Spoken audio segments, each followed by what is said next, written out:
Johni Broome injury. And I guess it's the best news you can get, Brownie. When you see that injury, the concern was, and the people I talked to, including some people at Auburn, that his entire body weight was on that left ankle when it landed on Chaney Johnson's foot, and there was no, weight, displaced anywhere else. It was all on that ankle. And when it rolled, they thought it was going to end up being worse than just a lower ankle sprain after the MRI, no surgery needed. I don't know. Nobody knows the length of time he's going to be out, how many games he's going to miss.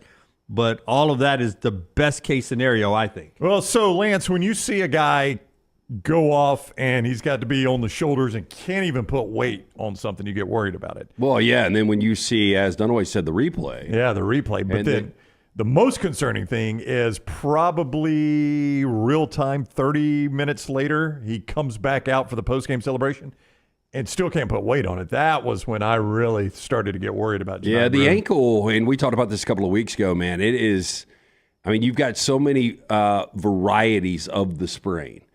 And, you've got the high ankle, the low ankle. Yeah, and I thought at that point a best case is like a tightrope, and like how long is this guy going to be out? Yeah, because tightrope in football is like a month. Well, for Brock Bowers, it was like 2 or 3 weeks. Yeah, 3 weeks to 4 weeks usually. You miss depending on the schedule you miss a game, a bye week, and then you can come back. And that's what Little T and I talked about in the postgame was if it's a high ankle sprain, that's a little bit of a fracture. You end up tightroping that thing, and maybe you're back in 3 weeks, 4 weeks. And you get Johni Broome back at any point. Auburn's done enough. They're going to be fine.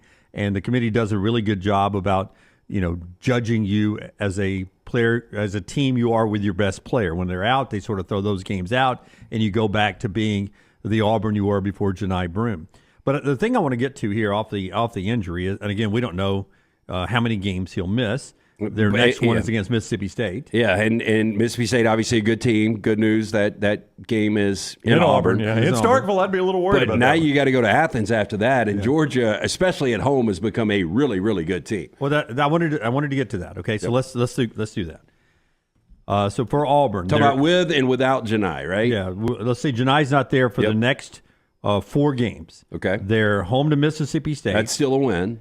At Georgia. That's a loss. Oh, so you call loss in that without Johni? Yeah, okay. I do. Home to Tennessee. That's a loss. And at LSU. That's a win. Okay. So 2-2. So you go 2-2, and you're a hard 2-2 there. Yeah. Yeah. Look, I think they're 3-1 with Johni. Yeah. So it's really only one game. Which one's the loss with Johni? I don't know. Georgia or Tennessee. Those are really tough games. Yeah.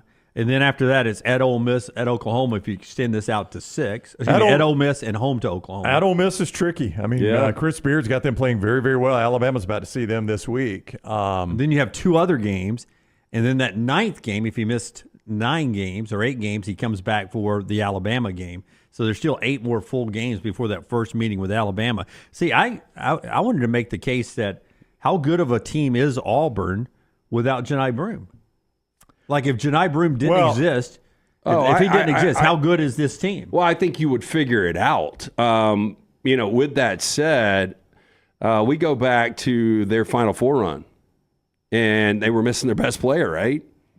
Yeah, they were. Okeke, right? Yeah, they figured that out, Chuma Okeke. And without Okeke, it's like they came together. That was a little bit different because that was on one of these, these weird runs. But Chaney Johnson, when did Johni get hurt before? Or maybe foul trouble? Before the Purdue game. Yeah. Georgia State game. Yeah, because, I think it was Bruce or Steven talking about it. Like, Chaney Johnson's very capable of going in and playing 25, 30 minutes. And, he would be starting in any other situation. Yeah. So I still think Auburn's a top 10 team without Johni. Can they win a championship without him? I doubt it. So you got him as a top 10 team without Johni, but you just gave me 2 losses. Yeah. At Georgia and home to Tennessee. Those are hard games. To the former number 1 team. Right. Yeah.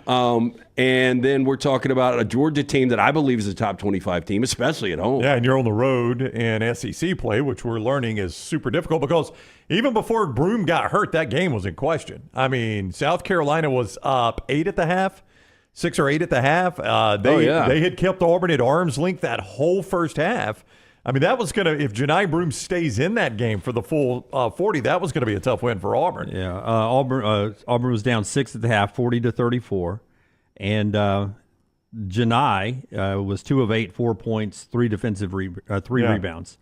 Yeah, that was it. Yeah, that was going to be a tough win for Auburn if Johni Broome plays the whole game. It became an incredibly difficult win for Auburn with him out and with Dylan Cardwell with 4 fouls. That's the other thing is you ask how good is Auburn without Johni Broome. I don't really know because we didn't see a whole lot of Dylan Cardwell because he was playing with 4 fouls. So this Georgia team, though, real quick, 14-2. They've played 2 road games in the SEC. They've won both by double digits over really good teams in Kentucky and Oklahoma. Yeah, Georgia's still down the road on Saturday is when they end up playing each other. So Broome, we don't know how long he's out, but that's a good, a good report, as good of a report you can be without the guy who went down with 13:45 to go, trailing 47-45, and Auburn guts it out for a 66-63 win on the road. They get up next, a Mississippi State team that lost at home to Kentucky this weekend. More on the SEC basketball. There's Broome back at the end of the bench. No weight on that foot. They're having to hold him up, cheering on his guys down the stretch to get the victory, and Auburn